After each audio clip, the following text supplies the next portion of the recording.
Let's get started.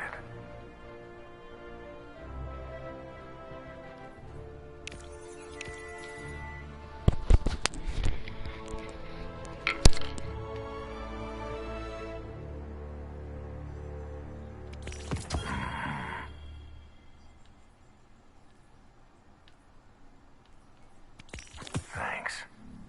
Till next time. The Iron Banner is an arms race. Can you win it?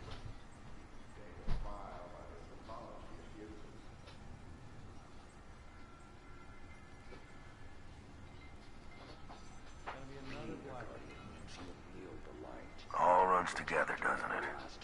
Maybe just me. You have a duty to this tower, to this city, to keep it safe.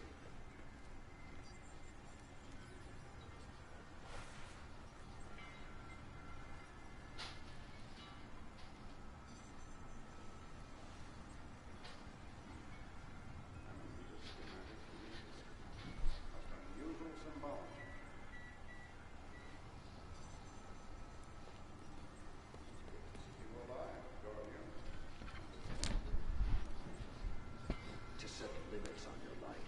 Don't stop.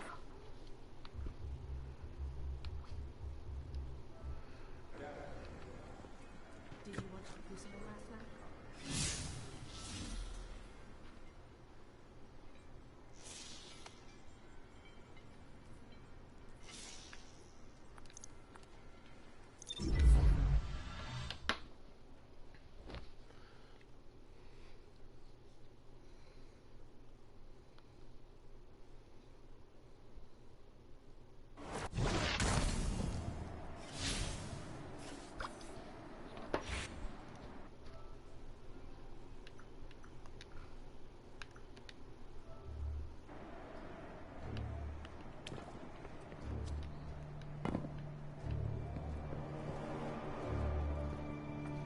Hello, 747ers here. Sorry for the delay.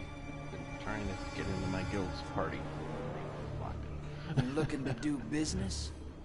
But What's up, hero? we're here. Probably all tired, but we're gonna do this anyways.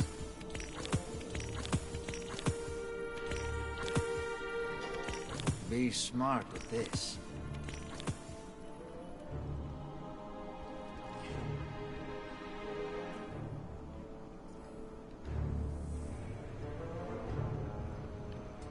Go throw some tape.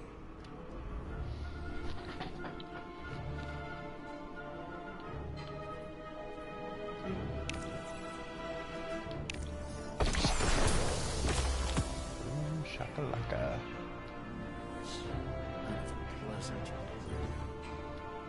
Hey there. Go ahead and deposit something loaded with darkness. That looks like a pistol. Is it a pistol? It's a shotgun.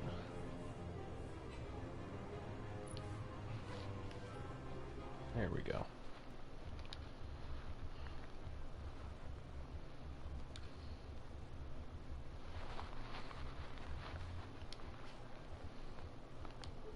He shows emotion.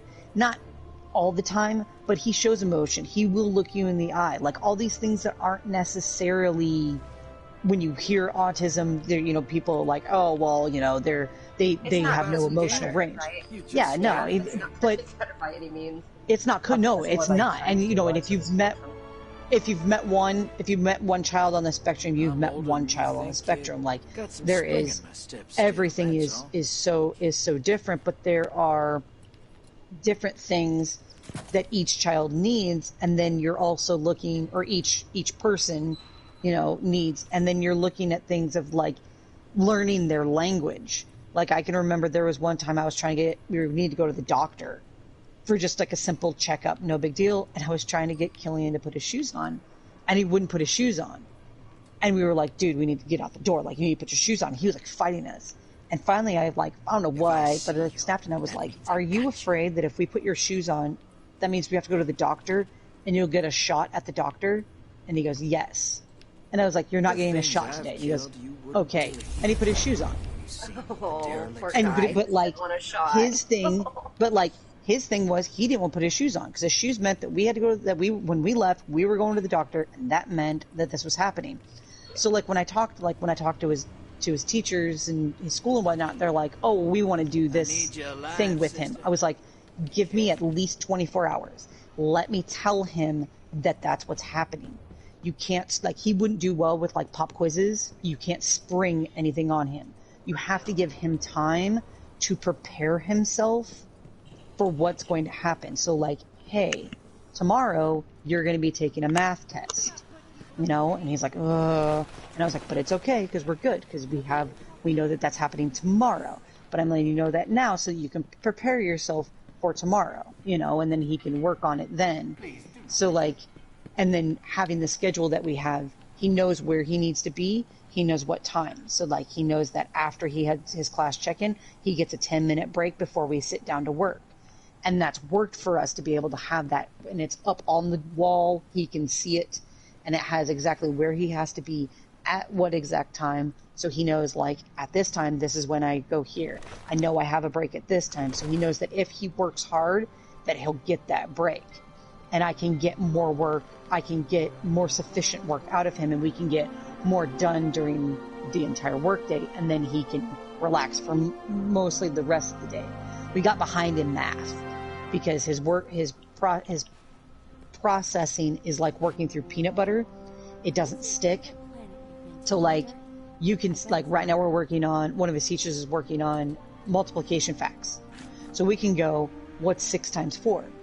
And we can work through that and figure out and go, okay, so we know that 6 times 3 is 18. Add one more group of 6. So we're taking 18 plus 6, right? Yes. Okay, so that's what? 24. All right, so 6 times 4 is 24. So we'll go, okay, what's 4 times 6? And it completely throws him off. He has no idea. And so we're slowly working him to see that no matter where those numbers are in, you know, in that, whether we do 6 times 4 or 4 times 6, it's still 24. And I've seen it over the past week that we've been doing it with this teacher. He can do it.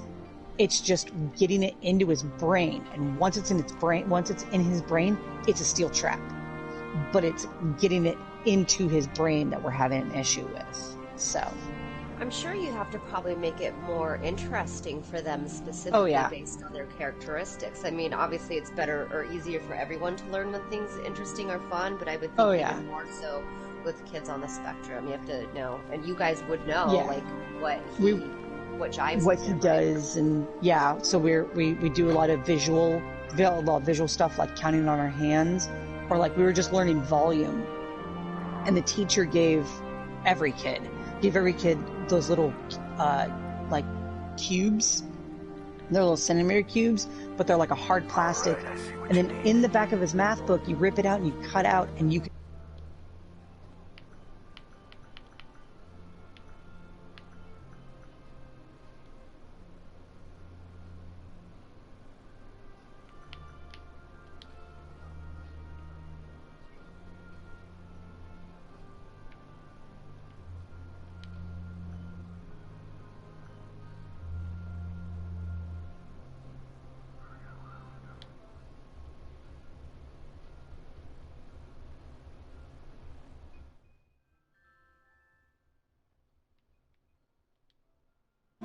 level with him on things and get things to where they need to be. And for the most part, I mean, he loves science. He breezed through the science that we had to do a couple weeks ago having to do with water. Loves the spheres.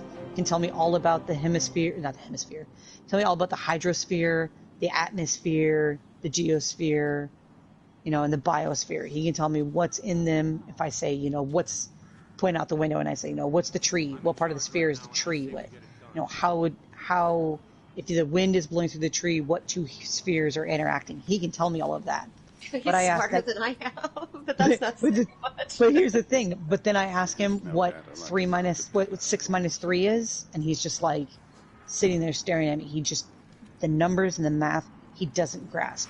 Now my 7-year-old has been sitting and listening to us teach Killian math. He can do. Brandon, we were doing basic algebra with him the other day. Brandon was doing basic algebra with him, and he was grasping the concept. My 7-year-old can do numbers and math and everything like nobody's business. He lacks his reading because he can't see the words because of his eye. But if you read to him, if you say something to him, he gets it. He completely understands. He's breezing through 2nd grade, and he's probably ahead of the kids that are in his class, but like there's nothing we can do about it right now until after they do the assessments, which is what they're doing right now. They're trying to see where everybody is and making sure that they're placed in the right areas. That was just kind of hoping, like, that with schools, that they would start kind of gearing classes towards the specific child. Like, if some children are better at math, let them, maybe do the little bit harder math stuff, and that way they know when they get older, they'll already will have been learning the thing they're naturally good at. Same with people, or, kids that are better at writing or art or whatever it may be. Yeah. I mean, my 7-year-old will stand behind me and answer his brother's math questions, like multiplication questions, before his older brother can do it. And I'm just like, oh my gosh. We were walking through the store and I was picking up things and I was like, okay, there's 8 crescent rolls in this tube. You and Killy how are you gonna split those evenly? I'm like, how many do you each get? And he goes 4. Like that. No big deal. Just, we get 4. I'm like, you're 7 and you're doing division and you don't even know it. Like, seriously, This is insane. But that's the way to teach